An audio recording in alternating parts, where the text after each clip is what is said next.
Здравствуйте, на телеканале «Новый век» программа «Вызов 112», в студии Сергей Хайдаров. И сегодня мы расскажем, как двое рабочих в Казани провалились в 3-метровую траншею и едва не погибли, когда их засыпало землей. Двое мужчин стояли на краю траншеи, грунт обрушился, и они упали вниз на глубину 3 метров, где их и завалило. Покажем, из-за чего на Имашево столкнулись 3 иномарки. Товарищ разворачивался с Имашева. Я проезжал на моргающий, уже зеленый. Он говорит, что он посмотрел, якобы уже красный горел. И как высокая скорость, по мнению водителей, смягчила последствия столкновения на улице Тэцовская. У меня загорел зеленый, я выехал, а он проскочить решил, я его втащил. Такси, да, получается? Я думал, они тут умрут. А также 25 лет исполнилось авиации МЧС России. Как спасают людей с воздуха в Татарстане. Это и не только прямо сейчас.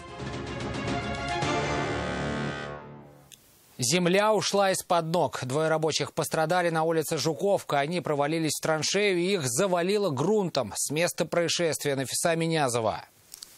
Чтобы никто больше не повторил трюк рабочих, место происшествия оградили вот этой строительной сеткой. Известно, что двое мужчин стояли на краю траншеи, грунт обрушился, и они упали вниз на глубину 3 метров, где их и завалило. Сперва коллеги рабочих пытались помочь мужчинам самостоятельно, но, поняв, что бессильно, позвонили по единому номеру вызова экстренных служб 112 и сообщили, что на улице Жуковка пострадавшие нуждаются в помощи спасателей. Для спасения пострадавших привлекались спасатели ЗПСО номер 2 поисково-спасательной службы Республики Татарстан, а также Казанского поисково-спасательного отряда МЧС России. Пострадавшие госпитализированы, их состояние оценивается как удовлетворительное. Нафиса Минязова, Данил Филатов, вызов 112.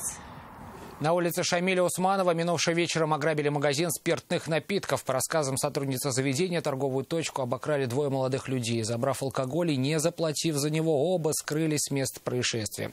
По предварительным данным, прибывшим на место полицейским удалось установить личность предполагаемых злоумышленников.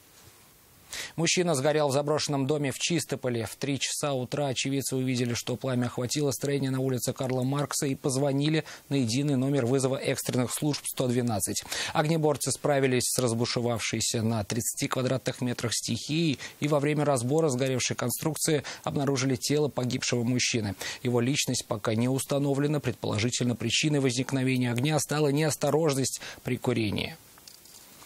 В Бугульме 40-летнюю женщину, у которой в квартире возник пожар, огнеборцам удалось спасти. Ее передали в руки медиков. Пострадавшая успела надышаться ядовитым дымом. Женщину тут же госпитализировали.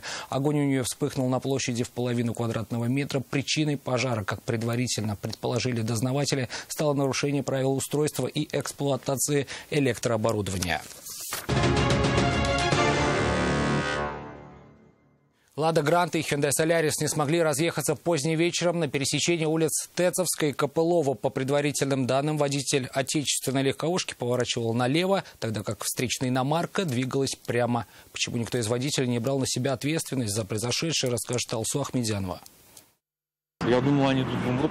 Водитель «Лады Гранта» считает, что ему и второму участнику аварии еще крупно повезло. Говорит, если бы иномарка ехала чуть медленнее, то последствия были бы печальнее. Он бы успел проехать дальше и получил бы удар в бок. А так сам врезался в «Хёндай». И не очень сильно, поэтому и в столкновении никто не пострадал. Я выехал на перекресток зеленый. Все, сбавил скорость. Все, там загорелся красный. У меня загорел зеленый, я выехал, а он проскочить решил, я его втащил. Водитель «Лады» подчеркнул, что повернул налево, только дождавшись разрешающего сигнала светофора. А вот шофер иномарки, который ехал ему навстречу, считал иначе. Он говорит, что я ехал моргающий желтый. Перекресток в поле видимости камеры наблюдения, а потому установить, кто из водителей нарушил правила, автоинспекторам не составит труда. Алсу Ахмедянова, Айрат Назипов, Наиль Абдулин, вызов 112.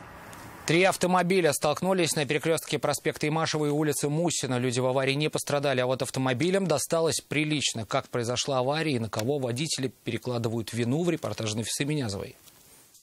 Они ударились, и машина въехала в меня. Этот молодой человек единственный, кто в аварии абсолютно не виноват. Его «Опель» протаранила «Шевроле Нива» после того, как она столкнулась с «Ниссан Кашкай». Водитель японской иномарки рассказал, как произошла череда таранов. Товарищ разворачивался с Имашева. Я проезжал на моргающий, уже зеленый. Он говорит, что он посмотрел, якобы уже красный горел и стал ехать. Ну, это его версия. Я, естественно, проезжаю на моргающий зеленый, смотрю, он стоит и начинает движение. Я ему бибикаю, до последнего бибику, начинаю уже оттормаживаться, а он как ехал, так и едет. Товарищ, про которого говорит мужчина, это водитель «Шевроле Нивы». Вину мужчины признает, но только в том, что нарушил правила. А в самой аварии винит водителя иномарки. Кто виноват, по-вашему? Ну, обоюдно было. Вы разворачивали здесь? Нет, поворачивал налево, да. А поворот разрешен? Нет, наверное, нет. Скорее всего, понятно. А там на красном вроде, сигнал светофора надо проверить на камеру.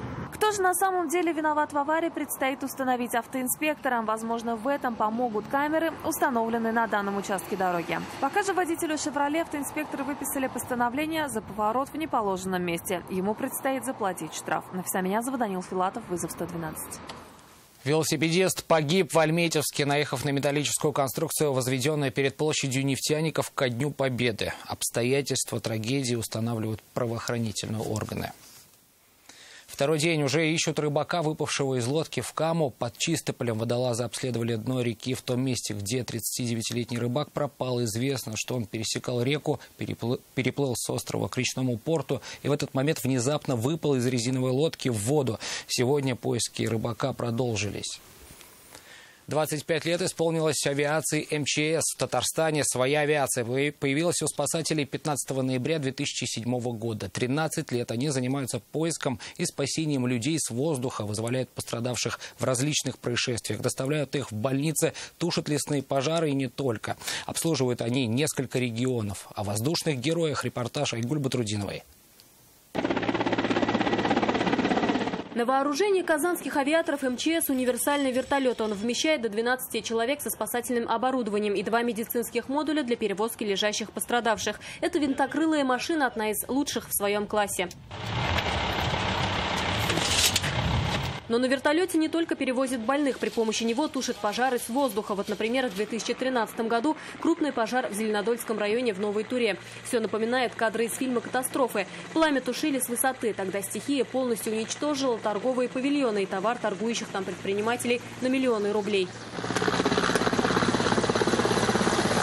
База авиации Татарстана обслуживает несколько регионов уже на протяжении 13 лет. 2100 часов в воздухе, 1200 из них на тушение лесных и техногенных пожаров. Вылетали на тушение пожаров в Башкортостан, Мариэл, Нижегородскую и Оренбургскую область, Пермский край, а также Геленджик и Новороссийск.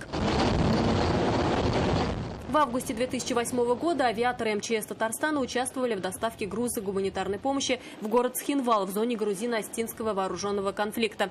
Работы им хватает и здесь. Татарстанские спасатели воздушным путем провели санитарную эвакуацию более 210 пострадавших с места происшествия в больнице. Айгуль Батрудинова, Нафиса Минязова, вызов 112. Это все, о чем мы успели вам рассказать. Обо всех происшествиях вы можете сообщать нам по телефону 570 50 50 или на мобильный 8 98 69 112 112. Это можно сделать и в наших группах в социальных сетях. Туда же можно присылать и снятое вами видео. В студии был Сергей Хайдаров. До встречи. И не бросайте вызов судьбе. Вдруг она его примет.